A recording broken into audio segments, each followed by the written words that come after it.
Hello, welcome everybody to our long-awaited live show for Cibola Burn, book 4 of the Expanse. Unfortunately, Katie wasn't able to join us, so it's just going to be me and Kaz today, and we're going to have a great time. Very excited.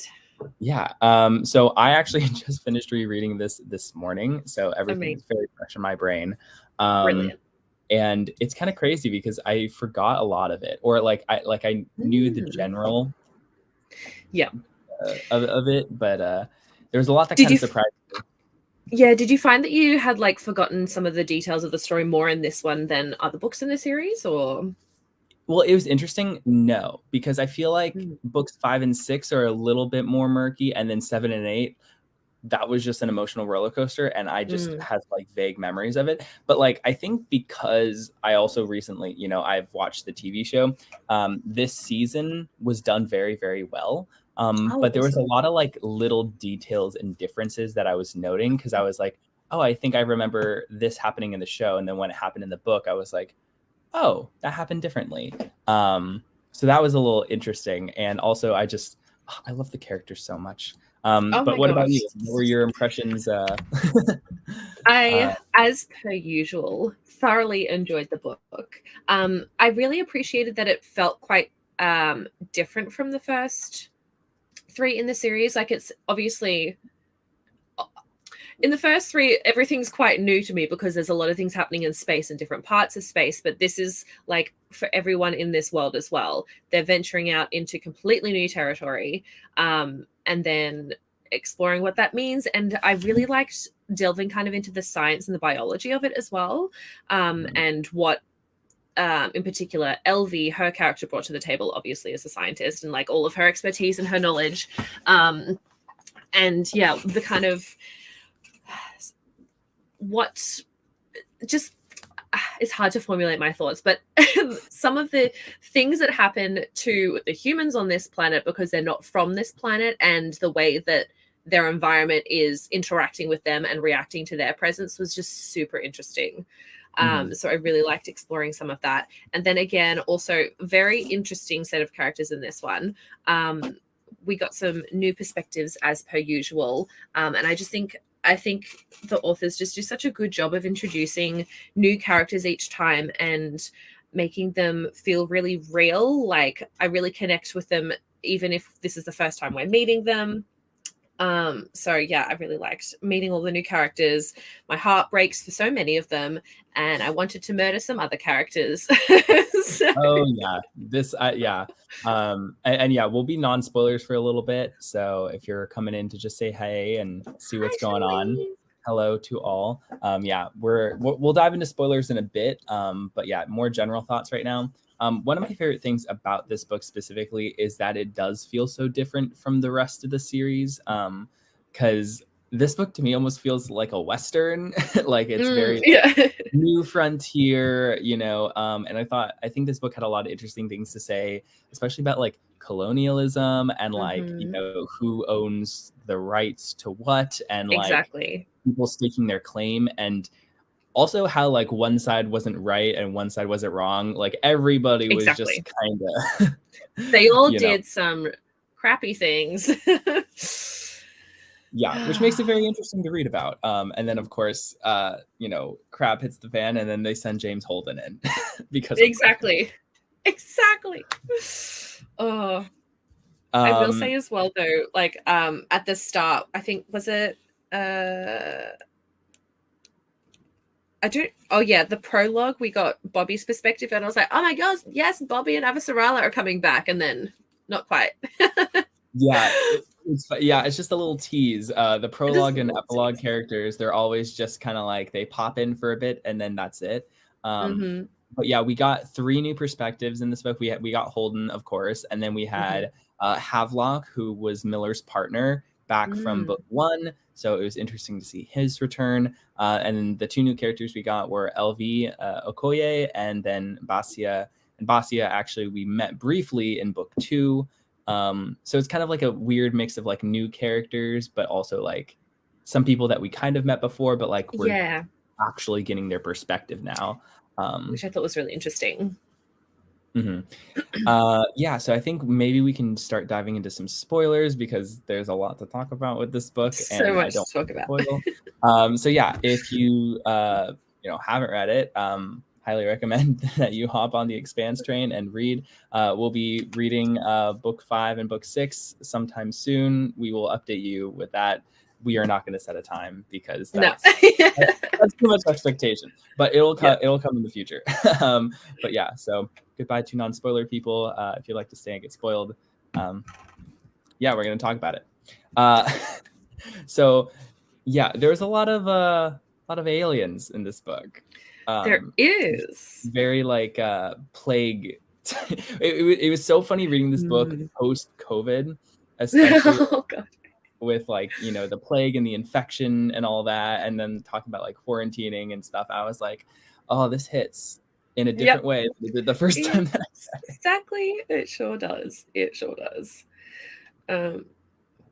Yeah, I kind of liked as well that it, like, with the stuff that happens with the eyes, also ill creepy. The fact that like this creature thingy can come into your eyes and then just like make it its home, the ramifications of that.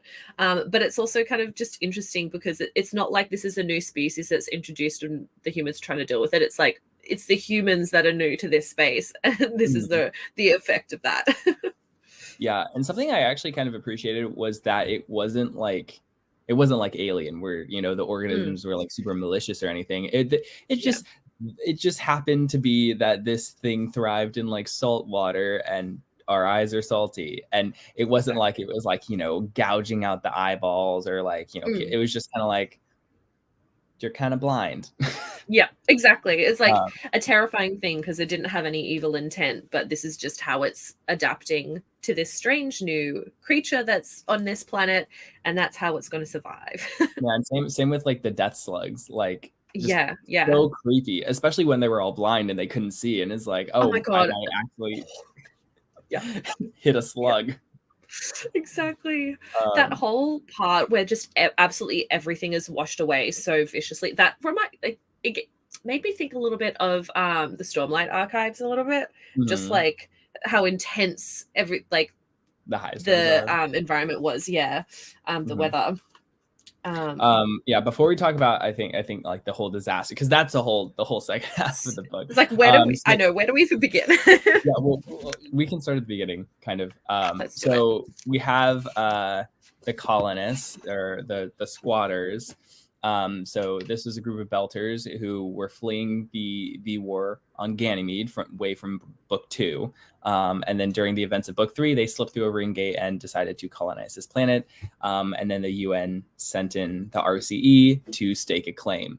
And the first event of the book, we see that Basia, he is complicit in destroying their shuttle, ruining a lot of their supplies, and killing some people. So what did you think about the initial inciting incident? It was very intense. I feel like, all the books in this series so far, they start out really intense in one way or another, and this one really kind of set the scene for chaos in this book. But it was also just it's also just so interesting because it starts out, Basia had been a gentleman once, and then he proceeds to kind of set this bomb off and utter chaos. It was, oh my god, sorry, I'm a little bit hungover, so my brain is like working overtime right now. Oh my god. But yeah, I appreciate how high action right from the get-go, but we get this perspective of one of the men that's involved in it, and like you said, he was complicit. And quite quickly, I feel like the authors allow you to empathize with this character, even though he's done an absolutely terrible thing and cost people's lives. You can kind of understand why he's fallen into this crowd of terrorists, essentially. You can understand where he's coming from, and kind of his fear and desperation, I guess. I just feel like the authors do a really good job of humanizing these people, even though they're very human in that they do absolutely terrible things. Yeah, and I think something that It's interesting because every book in the series is almost kind of standalone in a way. It's like its own story, but like it's Yeah. very influenced by the books previously. So like, I mean, especially in this, like, you know, if you hadn't read Caliban's War, like you wouldn't understand Basi as much because like we saw what happened to his kid, Katoa, Yeah. and, like we know that pain because like like with Prax, we were with him the whole time, and then but he saved May, and then this is like if Prax hadn't saved May, he would have been like completely. We're getting that, we're seeing that emotion. So it's kind of like an interesting branch of a character. And yeah, so at the start of the book, were you kind of more on the colonist side or more on like the RZE side? I don't think I ever really settled on either, just because of how like we see this kind of very violent terrorist act from some of the settlers at the beginning, and then it's such a complex situation. So I don't think I ever really settled one way or the other. But I mean, as soon as Murtry came in, and you see his true colors, because he's definitely one of these kinds of villains who's like evil for the sake of being evil and really enjoys things in a sadistic way. So that quickly made me really, really dislike him. But there's so many other people involved, and it's a lot more complex than just like these two characters as well. So it was very interesting to explore all of that. Yeah, I think Murtry is such an interesting character. I think with me, I'm definitely more on like the colonist side, just because like I think we have seen how kind of oppressive Earth can be to the Belters, and like just seeing like their prejudice come out like kind of pisses me off a little bit. But like at the same time, like I think it was brilliant to have the first, because like I feel like a lot of people, especially, you know, reading this series so far, you're gonna tend to be more on the Belter side, even if they are they do tend to be a little bit more extremist sometimes. Like we've seen all the shit they've gone through, and so we're kind of like, oh, you know, they're found a new home, they're like trying to build a better life. But then the inciting incident is them killing Earthers, like just because. And so you're like, oh, maybe I don't feel as bad for them. And then it's like this interesting back and forth throughout the whole book. But especially with Murtry. And it's interesting because he is kind of like a one-note villain, but I think it makes sense, especially like towards the end when like they all think they're going to die. And he's basically just like, I'm doing this because I have like my code, my law, and I'm going to stick with it. I'm not going to give up any ground. And like, understand that like Holden and the others, like they would want to compromise or even try to survive longer. He like has just accepted that they're all going to die, and it's like, okay, we're all going to die, but this is how it's going to happen. You know what I mean? Yeah, exactly. Totally agree. And the casting for him in the show is perfect.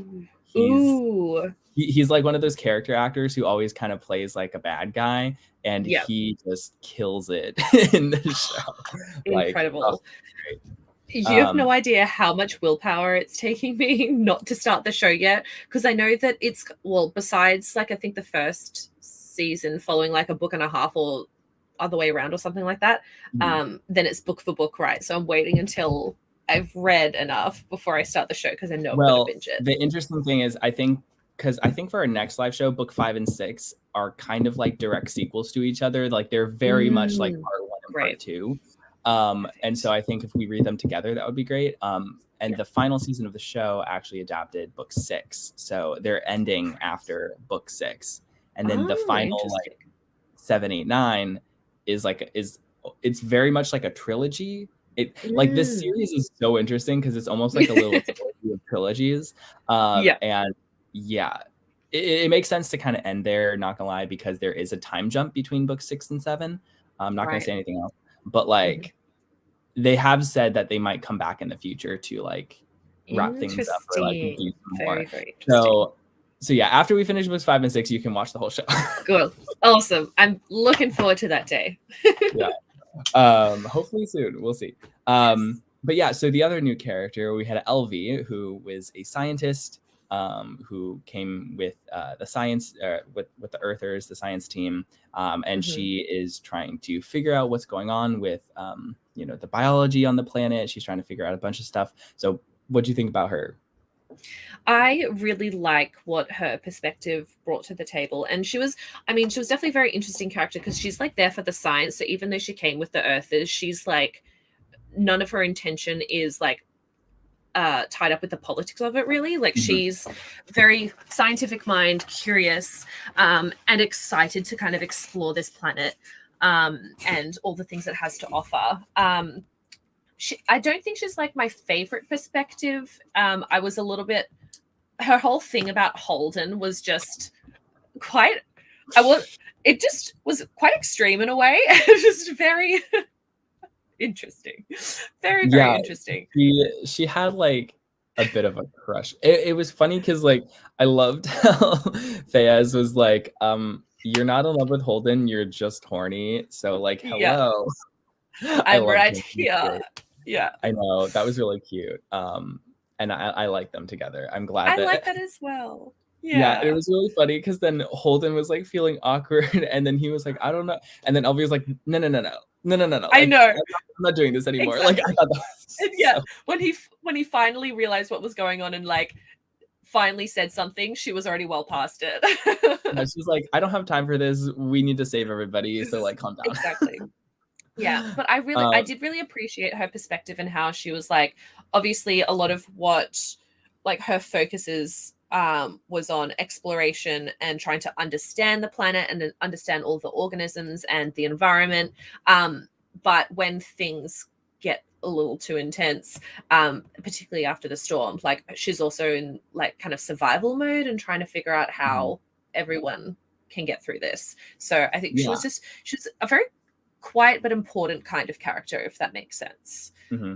And so then, halfway through our book, just out of nowhere, half the planet explodes and we get like a giant tsunami shockwave that changes everything. So did that take you by surprise? Were you kind of anticipating something big like that happening, or?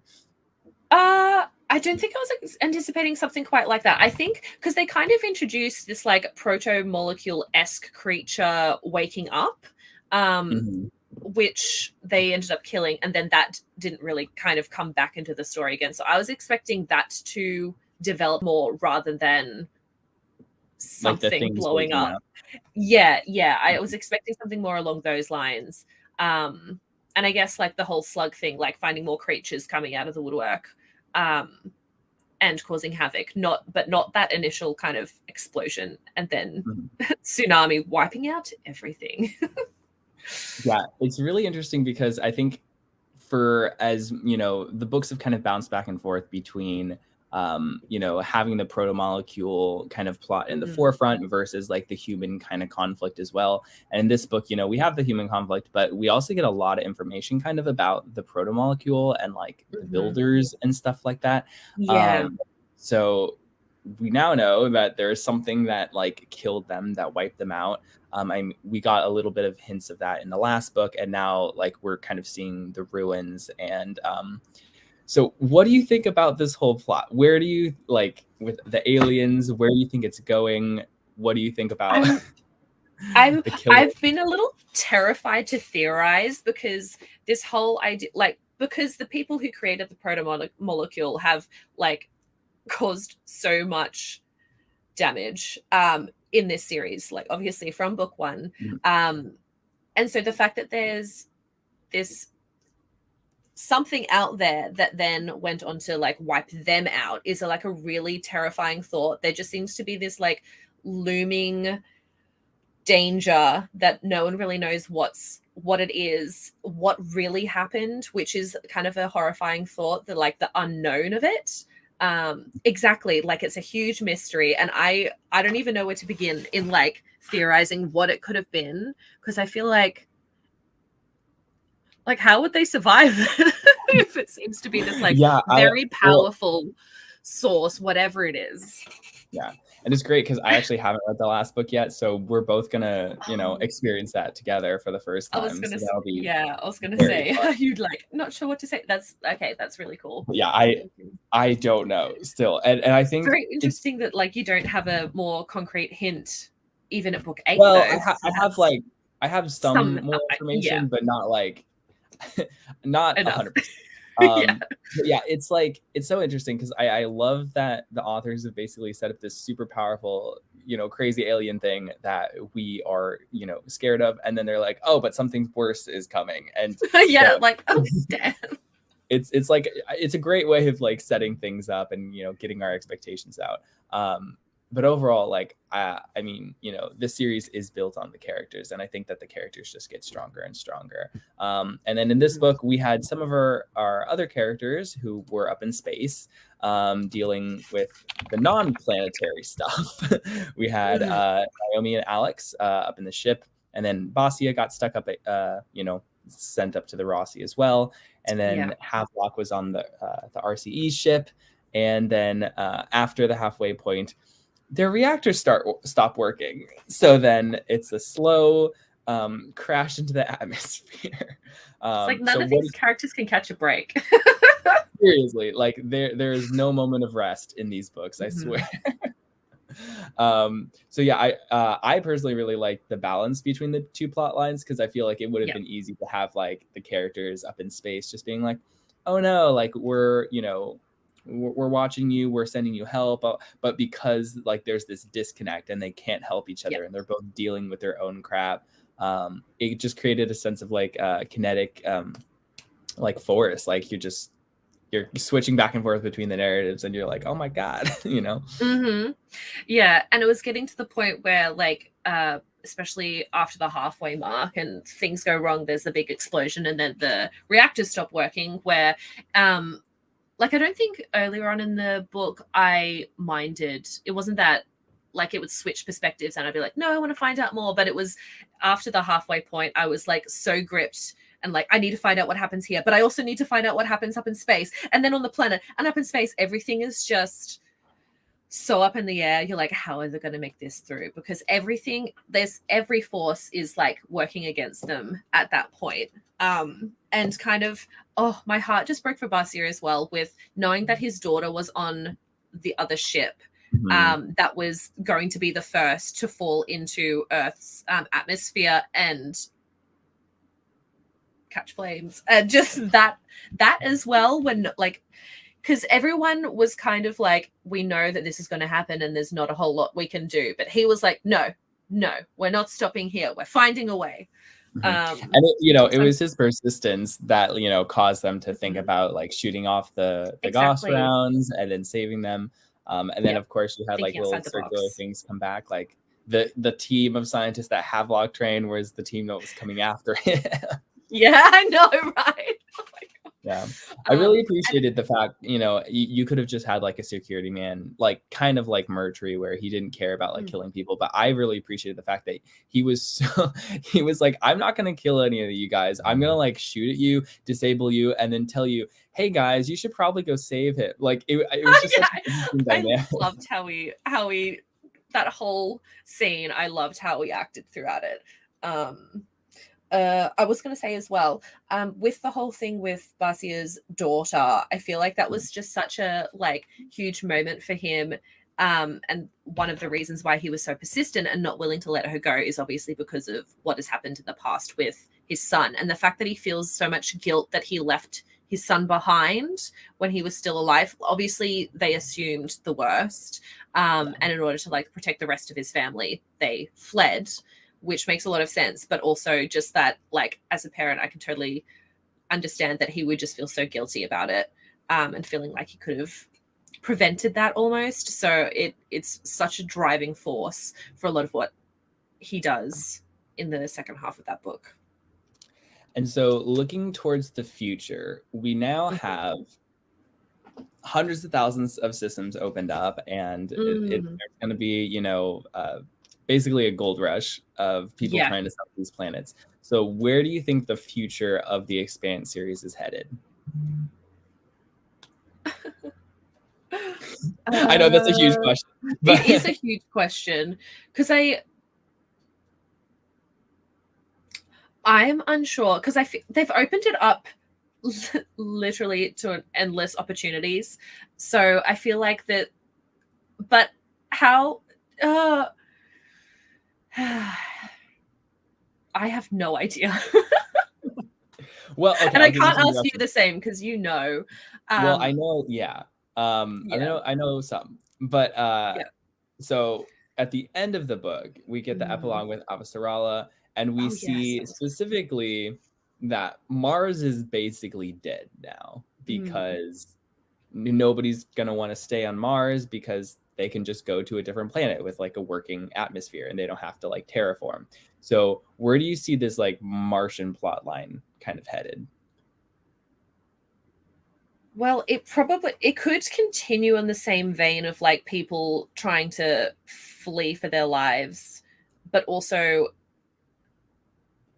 some sort of government like organized evacuation almost. But I feel like the rich people could like just try and do a similar thing and flee first and try to like find the perfect planet for them. Oh god. It's so hard to like, I'm finding it hard to predict where this is going to go because the opportunities I feel like are pretty endless since it's opened up so widely. There's so many worlds to explore.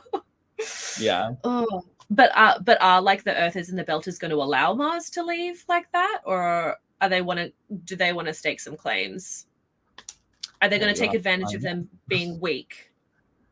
I have to say, I'm really excited for you to read the next book, specifically because Nemesis games. Yeah, exactly. Yeah. But in Nemesis games, which is the fifth book, the next book, we get a lot more characterization, specifically with the crew of the Rossi. This is, I think, the fifth book is the first book in the series where you get perspectives from all four of the Rossi members. Oh, thank the heavens! That gives me so much joy because I really like Holden, but some of the other characters on the Rossi like seriously shine. So I'm thrilled. Yeah, no, I know. Yeah, so you get an Alex perspective, an Amos perspective, and a Naomi perspective, and it's fantastic. It's going to be a fun time. Do you have any like final thoughts you want to say about the book? Just mentioning Naomi, I was just thinking about how that whole plot line with like her being imprisoned and then have a look. And then also at the same time, once Holden hears about it, he's kind of like almost ready to throw everything away, not care about anything else. Be like, I just need to save my boo. It's really funny because that's awesome to hear. Oh, that's making me very excited. I'll have to pick it up ASAP. Yeah, it's really funny because Holden, like the entire series, he's basically like, I don't care. I'm putting, humanity first. I'm, gonna do the best thing. But then if Naomi is in danger, he's like, okay, I don't care anymore. It's just Naomi. Exactly. Oh, I feel like he'd also do the same for the rest of the Rossi crew, but obviously Naomi in particular. It's like Rossi crew and then like Naomi. Yeah, I know. Oh, I'm so excited that we get more perspectives because that's one thing like so far because I've loved getting to know the crew, but I'm like I wish we could get inside some of their heads as well because I feel like you get backstory. Yeah. Well, that's what I'm excited about. I was like, we've gotten some little hints here and there, but like Naomi in particular, I'm like she hasn't let up on and really gone into any detail. Because rereading this, there's been a lot of foreshadowing and like little hints about certain things. There was specifically one moment I was finishing the book this morning and Basia and Naomi were having a conversation and Naomi mentioned something and I was like, oh my God, they seeded that. So like, if you weren't like paying attention, it would have. I don't want to say it because I don't want to go back. I don't want to go back and like try and find it, but I love when there's a whole bunch of foreshadowing and like I like that you're rereading the books, the majority of the books as well, to get that insight and that perspective of like how much information has been seeded and planted throughout. super early Yeah, in the and it's series. really interesting because I remember, like, I think when I got to this point in the series and I read the next couple books, I feel like some stuff like kind of came out of nowhere, or not like out of nowhere, but I was like, oh, okay. But then like rereading the series, I'm kind of like, wait, Just like, actually, it's been there the whole time. I just like Mhm. wasn't paying that close of attention to it. Mm. And I'm So sure you also probably like, when did you start reading the series first? Like, how many books were out of that at that I time? I think either book 5 or book 6 was just coming out. Actually, I think book 5 had just come out. I read the series, and then I think book 6 came out a couple years later, and then I reread. So I think this might be my third reread Oh, of like amazing. some of the books, not all of Yeah, them. yeah, yeah. But for books 7 and 8, I didn't reread the series. Hmm. And so that's why, like, with the final book having come out, I'm like, I need to reread the whole series because like I got a lot out of my rereads from the first ones where I was like, it more cemented the narrative in my head. And there are just so Yeah. many characters and a lot of crazy plot points in those books. And it's been a while. It's been a long while. So I Hmm. want to, like, I think the 8th book came out in like 2019. So it's been Yeah. a minute. Yeah, it's been some time. Yeah. How But yeah, is and this? then Also, oh you yeah. continue. I was going to change the topic, so you continue. No, go ahead. Go ahead. Oh, I was just going to say, how did you enjoy this compared to other books in the series? It's really interesting to me because a lot of people say this is their least favorite in the series, Yeah, I saw that, which is which very I don't really interesting. understand. It does feel very different, Hmm. like just because I think all the other books, there's a they're both they're up in space. You don't get a Yeah. lot of like, kind of planetary perspectives, and I really enjoyed the change of pace with this one, just because I think it almost felt like one of those bottle episodes in a TV show Mm. where it's like you have everything going on, and then like for an episode they just kind of stop and they're in like one location, and then it's Yep. like this plot for the whole thing. And so in this, you have like some of the ongoing plot threads in the background, and some of the stuff tie in to the Illis storyline, but like a lot of it is just kind of like just the story. Yeah. And yeah, I think this is the last kind of almost standalone book. After this, all the books kind of stack and stack and stack and stack, Hmm. in a great way. But Yeah. Yeah. Oh, I'm very excited to continue. yeah, well, we'll have to coordinate and then set up a time for. Yes, Oh, indeed. interesting. Yeah, very interesting. I was having a look at some reviews. Some people say that, and then some are like, "This is my favorite," because I feel like because it feels so separate and like a bottle episode, like you said, that could either be a thing that like people love or people hate about it. Mhm. And I Yeah. I, I appreciated that point of difference and that we Mhm. took a moment, not necessarily to slow down because it's very Yeah. fast paced and intense, but to kind of explore space a little bit Mhm. and make it to And expand. yeah, it's really funny because also my favorite book in the series, at least so far, or one of my favorites, book 3, is also a lot of people's least favorite. And like a lot of people are like, oh, the first 2 are great, 3 and 4 you get through, and then the series gets fantastic. And I was like, I don't know what you're talking about because like all of like, yeah.